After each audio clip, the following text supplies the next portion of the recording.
மணிப்பூரிலே ஓராண்டுகளுக்கு மேலாக நீடித்து வருகிற வன்முறையை பற்றி இதுவரை அவர் வாய் திறந்ததில்லை, இதுவரை அங்கே சென்றதில்லை. அந்த மணிப்பூரில் பாஜகவுடைய ஆட்சி நடக்கிறது. அப்ப மேய்த்தியின மக்களுக்கும் குக்கியின மக்களுக்கும் வன்முறையின் தொடக்க புள்ளி என்பது பாஜகவாக இருக்கிறது. எங்கெல்லாம் பாஜக ஆட்சியில் இருக்கிறதோ அங்கெல்லாம் இனச்சண்டைகளையும் மதச்சண்டைகளையும் பார்க்க முடியும். அந்த வன்முறை என்பது 250க்கும் மேற்பட்டவருடைய உயிரை பறித்திருக்கிறது.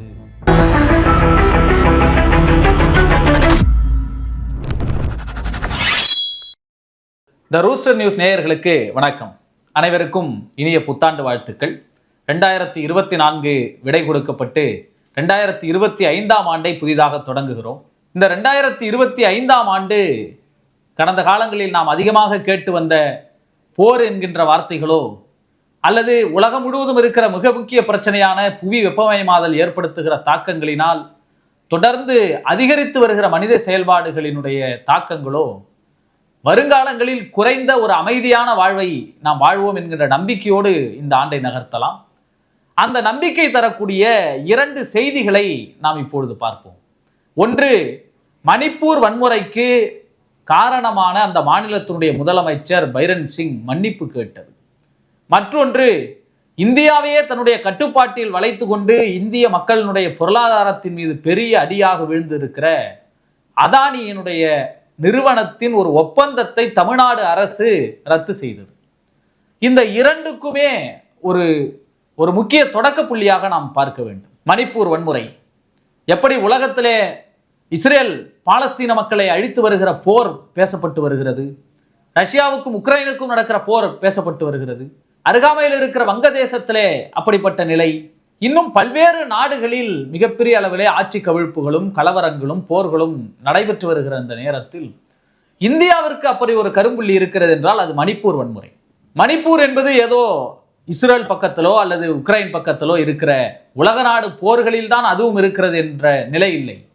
அது இந்தியாவுக்குள் தான் இருக்கிறது என்பதை இந்திய பிரதமருக்கே எடுத்து உரைக்க வேண்டிய நிலையில்தான் எதிர்க்கட்சிகளாக இருக்கட்டும் மக்களாகட்டும் தொடர்ந்து சொல்லி வருகிறார்கள்.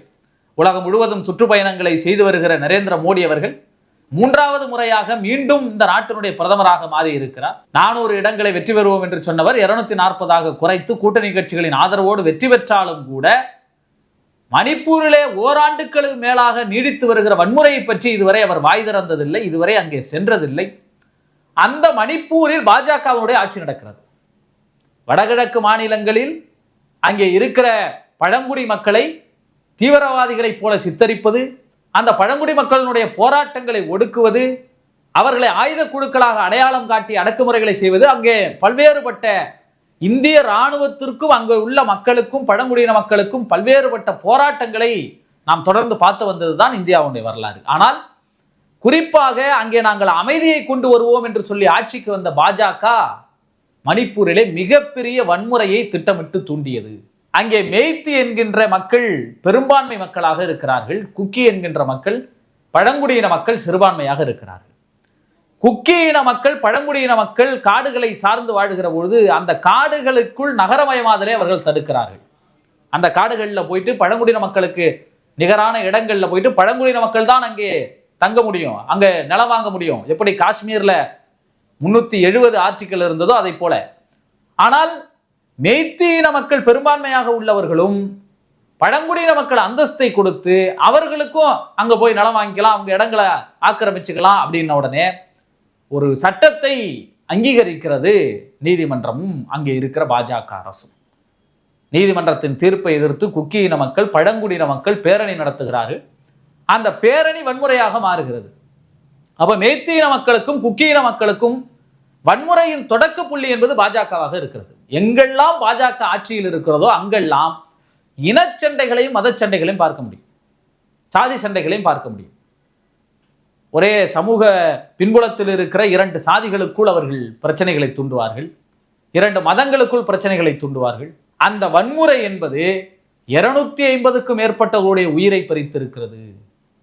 குழந்தைகள் நாம் பார்த்தோம், பழங்குடியின பெண்களை நிர்வாணப்படுத்தி 200 பேர் 100 பேர் ஊர்வலமாக அழைத்து வந்த காட்சிகளை எல்லாம் பார்த்தோம்.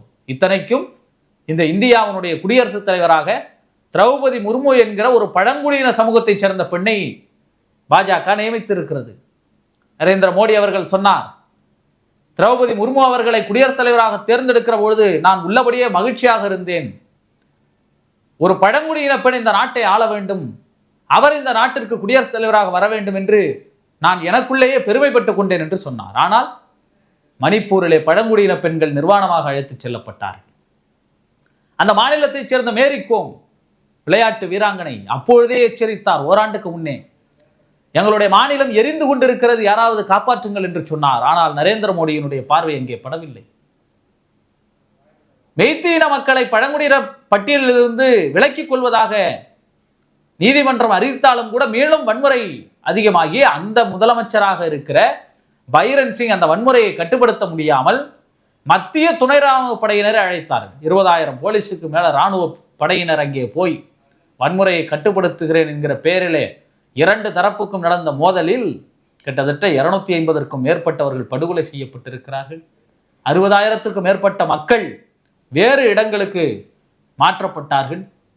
இன்னமும் புலம்பெயர்ந்தவர்களாகவே வாழுகின்ற நிலையை, அமைதியற்ற நிலையை மணிப்பூரிலே ஏற்படுத்தி இருக்கிறார்கள். இந்த போராட்டங்களை, இந்த வன்முறையை தடுப்பதற்கு கையாளாகாத பாஜகவினுடைய அரசாங்கம் அந்த மாநிலத்தினுடைய முதல்வர் பைரன் சிங் வருத்தம் தெரிவித்திருக்கிறார். அந்த மக்களிடத்திலே மன்னிப்பு கேட்டிருக்கிறார். எதற்காக? இந்த வன்முறையை தடுப்பதற்கு தவறியதற்காக. 1.5 ஆண்டுகள் கிட்டத்தட்ட இந்த போராட்டம், இந்த வன்முறை அங்கே நடந்து வருகிறது. ஆனால் பாஜகவினுடைய முதலமைச்சர் இப்பொழுதாவது வந்து மன்னிப்பு கேட்கிறார். ஆனால் நரேந்திர மோடி அவர்கள் இதுவரை வாயையே திறக்கவில்லை. அங்கே இருக்கிற நிலை சுமூகமாக மாறி இருக்கிறது என்பதை எப்படி சொல்லுகிறார்கள்?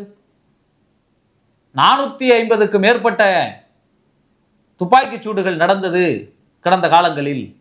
ஆனால் ஒரு 3-4 மாதமாக அது 180ஆக குறைந்து இருக்கிறது. நிலைமை சீரடைந்து வருகிறது.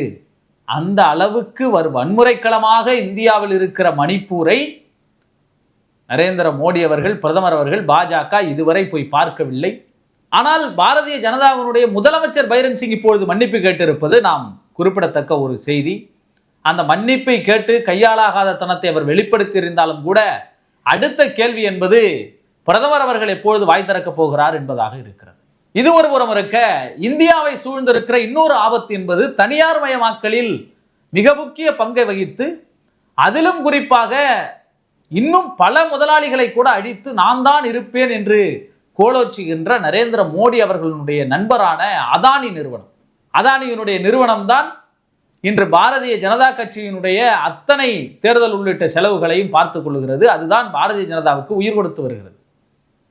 அதானியினுடைய பேரிலே ஏர்போர்ட்டுகள், அதானி பேரிலே துறைமுகங்கள், அதானி பேரிலே சிமெண்ட் தொழிற்சாலைகள், உதிர்பாக தொழிற்சாலைகள். முதலாளிகளில் கூட வேறு முதலாளிகள் இருக்கக்கூடாது, எல்லாம் அதானியிடமே இருக்க வேண்டும். தாராவியை கொடுத்து விட்டார்கள். விமான நிலையங்கள் எல்லாம் அதானியிடம் போய் கொண்டிருக்கிற நேரத்திலே அதானி அதானி அதானி என்கிற பெயர் தான் நாடாளுமன்றத்தில் எதிர்க்கட்சி தலைவர் ராகுல் காந்தி அவர்களால் தொடர்ந்து முன்வைக்கப்படுகிற பெயராக, அதானி மீது விசாரணை வேண்டும் என்கின்ற நீதி விசாரணை கோரிய போராட்டமே இன்னும் முடிவு பெறாமல் தொடர்ந்து வருகிறது. அந்த அளவுக்கு அதானி இந்தியாவின் ஒரு மிக முக்கியமான பொருளாதார அழுத்தம் தருகிற புள்ளியாக மாறியிருக்கிறார். அவருடைய சொத்து மதிப்பு உயர உயர ஏழை மக்களின் மீதான சுமைகள் ஏறிக்கொண்டே இருக்கிறது. விலைவாசி உயர்கிறது, பெட்ரோல் டீசல் விலை உயர்கிறது. இதை எதை பற்றியும் கவலைப்படவில்லை.